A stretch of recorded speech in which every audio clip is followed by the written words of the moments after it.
Un ami me fait part de son exaspération face aux médias qui nous trompent dans l'évolution de certains faits, en changeant d'une fois à l'autre leur méthode de calcul pour les statistiques qu'ils nous présentent.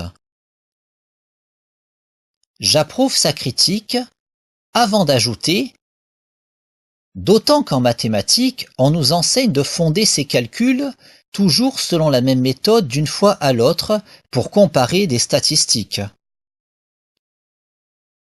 Et il s'attaque à ma réponse en me disant que les mathématiques et le cahier des charges sont deux choses différentes, que si l'on change le cahier des charges, le calcul peut être juste dans les deux cas, mais c'est une tromperie.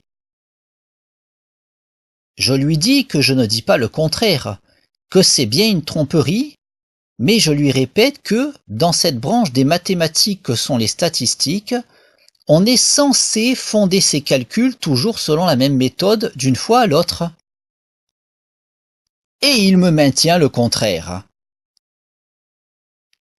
Il me dit que les civilisations qui ne connaissaient pas les mathématiques faisaient des constructions qu'on n'est plus capable de faire aujourd'hui avec, très probablement, des outils meilleurs que les mathématiques.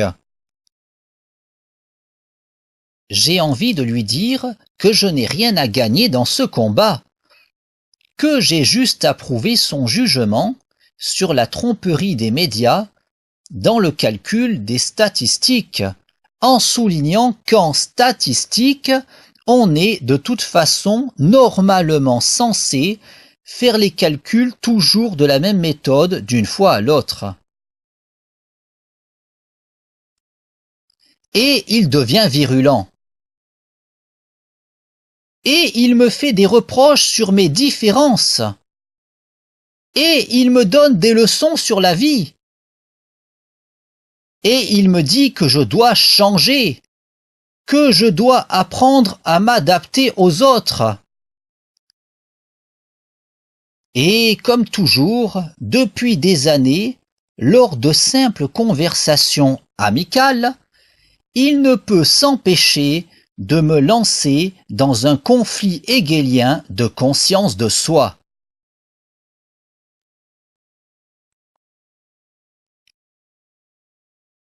Mais l'érotomane qu'il est se garde bien de se comporter de la sorte s'il y a une jolie fille en notre présence.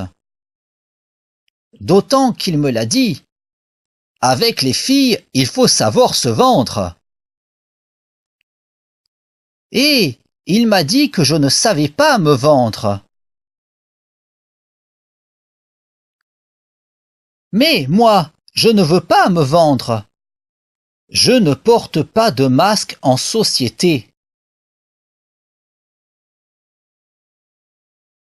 Et je peux m'emporter en public quand il remet le couvert sur une conversation virulente parce qu'il me met en stress en revenant sur cette conversation et que je ne percute pas que la présence féminine va le pousser à garder son self-control, m'amenant de la sorte à me décrédibiliser.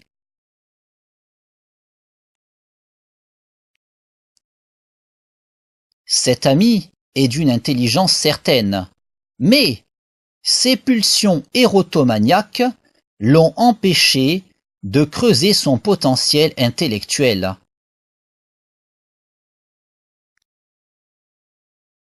D'où un complexe d'infériorité de sa part, un complexe qui le pousse à tout critiquer afin de prouver à tout le monde et à lui-même qu'il ferait mieux que ceux qu'il critique.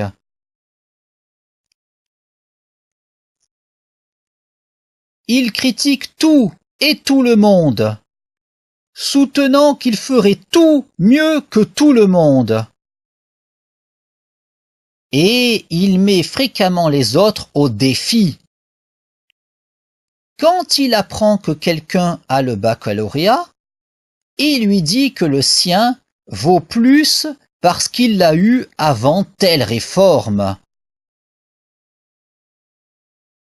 Quand on lui dit que le nouveau collègue de travail a une maîtrise de philosophie, il lui fonce dessus pour lui poser une colle, en lui disant « Je te laisse réfléchir toute la nuit ».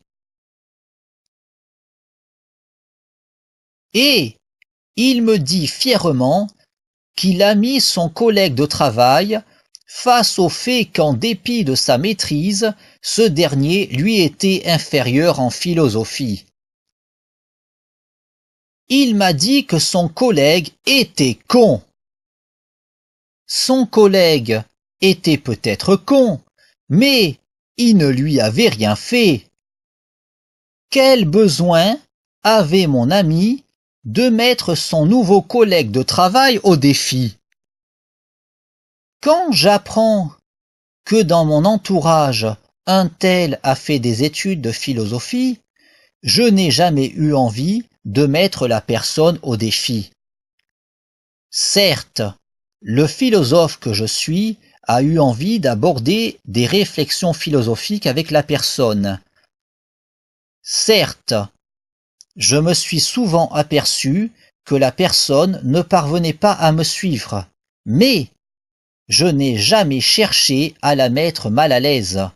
Je ne lui ai même pas montré que je me suis aperçu qu'elle ne parvenait pas à me suivre. J'ai simplement abandonné le sujet.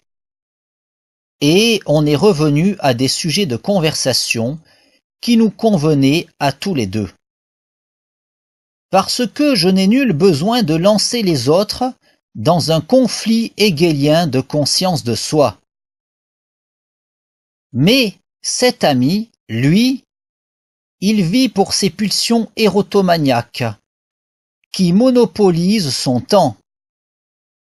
Et il cherche à prouver à lui-même et aux autres qu'il est surtout un intellectuel, en lançant des défis à ces autres, en tentant de décrier leur intelligence, en les entraînant dans un conflit hegelien de conscience de soi.